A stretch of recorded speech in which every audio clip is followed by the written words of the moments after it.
always say I want to rescue myself, because when I got overweight, it was like a gradual process. I mean, I started at 125 pounds, and then all of a sudden here I am at like 250 pounds. For Sheila Clark, her health journey didn't start with a finish line, but with a walk and someone's trash on the side of the road. My boyfriend and I were taking the dogs for a walk.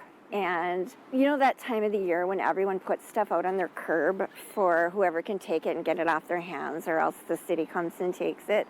Well, he had put a elliptical out there. The weight gain was its own battle, but the emotional weight hit harder. And I'm like, when I would look in the mirror, I felt like the person I was before I got big. And I'm like, how did this happen to you?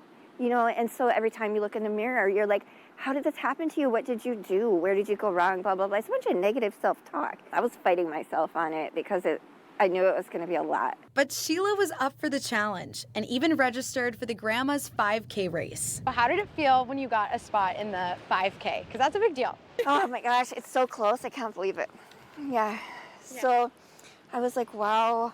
And now I got to do it, and I got to start running. And I had been a runner when I was younger in like cross country in high school.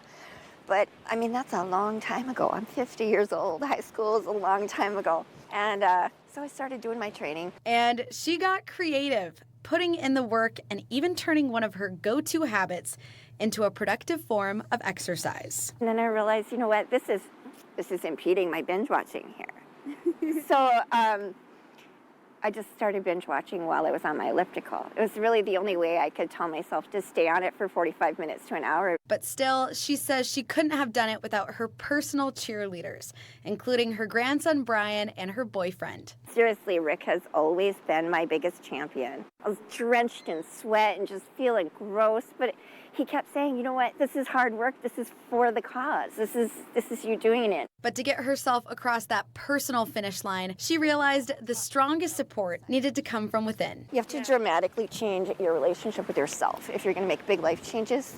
And I think that's the biggest part of what happened.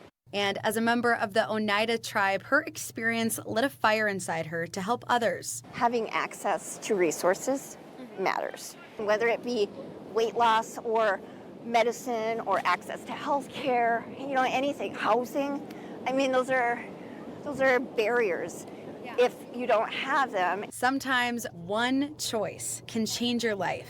And for Sheila Clark, that choice was turning someone's trash into her treasure. My first step was trying to have a conversation that I didn't have like the courage to have, you know, like, and then that elliptical put itself in my path, and I'm like, how could I ignore it? If you can treat yourself with the same compassion and talk to yourself with the same compassion that you talk to someone that you care deeply about, your life will change.